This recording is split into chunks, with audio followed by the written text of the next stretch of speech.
Wake up to the reality. ಇವತ್ತಿನ market observe ಮಾಡಿದ್ರೆ ನೀವು ಕಂಪ್ಲೀಟ್ ಸೆಕ್ಟರ್ಸ್ ಕೂಡ ಬುಲ್ಲಿಶ್ ಆಗಿದೆ except reality sectors.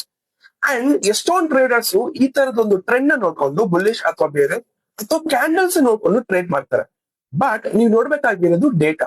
So data ಎಷ್ಟು ಅರ್ಲಿಯಾಗಿ ನಿಮ್ಗೆ ಸಿಗುತ್ತೆ ಅದೇ ಪ್ರಕಾರ ನಿಮ್ಮ ಒಂದು ರಿಸ್ಕ್ ಟು ರಿವಾರ್ಡ್ ಕೂಡ ಹಾಗೆ ಇರುತ್ತೆ. ನೀವೇನಾದ್ರೂ ಇಂಟ್ರಾಡೇ ಸ್ಟಾಕ್ ಟ್ರೇಡಿಂಗ್ ಮಾಡ್ಬೇಕಾಗಿದ್ದು ಡೇಟಾ ನೋಡಿ ಟ್ರೇಡ್ ಮಾಡ್ಬೇಕು ಅಂತಂದ್ರೆ ನಮ್ಮ ಸ್ಟಾಕ್ ಹಂಟರ್ ನಲ್ಲಿ ಪ್ರತಿದಿನ ಮೋರ್ ದೆನ್ 5 to 7 ಸ್ಟಾಕ್ಸ್ ನಿಮ್ಗೆ ಡೇಟಾ ನೋಡಿ ನೀವು ಟ್ರೇಡ್ ಮಾಡಬಹುದು. ಇವತ್ತಿನ ದಿನ ಯಾವ ತರ ಕೊಟ್ಟಿದೆ ಅನ್ನೋದನ್ನ ನೋಡೋಣ ಬನ್ನಿ. ಇವತ್ತಿನ ಮಾರ್ಕೆಟ್ ನೋಡಿ ಎಲ್ಲಾ ಸೆಕ್ಟರ್ಸ್ ಕೂಡ ನಮ್ಗೆ ಬುಲ್ಲಿಶ್ ಆಗಿದೆ ಅಂಡ್ ಎಕ್ಸೆಪ್ಟ್ ರಿಯಾಲಿಟಿ ಸೆಕ್ಟರ್ಸ್. ನಮ್ಗೆ ಹೈಯೆಸ್ಟ್ ಬುಲ್ಲಿಶ್ ಆಗಿರುವಂತಹ ಒಂದು ಸೆಕ್ಟರ್ ಯಾವುದು ಅಂತಂದ್ರೆ ಅದು ಡಿಫೆನ್ಸ್ ಸೆಕ್ಟರ್.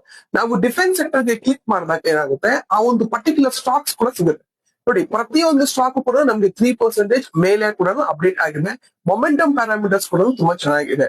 ಅಂಡ್ ನಮ್ಮ ಒಂದು ಸ್ಟಾಕ್ ಹಂಟರ್ ಅಪ್ಲಿಕೇಶನ್ ನಲ್ಲಿ ನೋಡಿ ನೀವು ಎಂಟೈರ್ ಮಾರ್ಕೆಟ್ ಬುಲ್ಲಿಶ್ ಆಗಿದೆ ಅಂತಂದ್ರೆ ನೀವೇನ್ ಮಾಡ್ತೀರಾ ಈ ಒಂದು ಟೇಬಲ್ ಮೇಲೆ ಫೋಕಸ್ ಮಾಡ್ತೀರಾ. ಇಷ್ಟು ಸ್ಟಾಕ್ಸ್ ಕೂಡ ನಿಮ್ಗೆ 9:30 9:45 ಅಷ್ಟೊಳಗಡೆ ಅಪ್ಡೇಟ್ ಕೂಡ ಆಗಿರುತ್ತೆ. ಅಂಡ್ ಇದ್ರಲ್ಲಿ ನೋಡಿ ಟೈಮಿಂಗ್ಸ್ ನೀವು ಅಬ್ಸರ್ವ್ ಮಾಡಬಹುದು. Minda corporation more than 8% move ಆಗಿದೆ. ಟೈಮಿಂಗ್ ನೋಡಿ 9:15, ಗ್ರಾನ್ಯೂಲ್ಸ್ 9:15, 9:08, 9:15. ಸೊ ಇದೇ ತರನೇ ಕಂಪ್ಲೀಟ್ ಒಂದು ಹೀರೋ ಸ್ಟಾಕ್ಸ್ ಅಂತ ನಾವೇನ್ ಹೇಳ್ತೀವಿ ಇದು ಕೂಡ ನಿಮ್ಗೆ 9:30 ಅಷ್ಟು ಒಳಗಡೆ ಅಪ್ಡೇಟ್ ಕೂಡ ಆಗಿರುತ್ತೆ. ನೀವೇನಾದ್ರೂ ಕಂಪ್ಲೀಟ್ ಆಗಿ ಇಂಟ್ರಾಡೇ ಸ್ಟಾಕ್ ಟ್ರೇಡಿಂಗ್ ಮಾಡ್ತೀರಾ ಅಂತಂದ್ರೆ ಡೇಟಾ ನೋಡ್ಬಿಟ್ಟು ಅರ್ಲಿ ಆಗಿ ನೀವು ಎಂಟ್ರಿ ಮಾಡ್ಬೇಕಾಗಿರುತ್ತೆ. ಇಂಟ್ರಾಡೇ ಸ್ಟಾಕ್ ಟ್ರೇಡಿಂಗ್ ಮಾಡ್ಬೇಕಾಗಿದ್ದು ಕಂಪ್ಲೀಟ್ ಆಗಿ ನಿಮ್ಗೆ ಮಾಸ್ಟರ್ ಕ್ಲಾಸ್ ಇದ್ರ ಬಗ್ಗೆ ತಿಳ್ಕೊಬೇಕು ಅಂತಿದ್ರೆ ಕಾಮೆಂಟ್ ಮಾಡಿ ಸ್ಟಾಕ್ ಹಂಟರ್ ಅಂತ ನಾವು ನಿಮ್ಗೆ ನಮ್ಗೆ ಫ್ರೀ ಮಾಸ್ಟರ್ ಕ್ಲಾಸ್ ನ ಕಲ್ಸ್ಕೊಡ್ತೀವಿ. Let's hunt and grow together.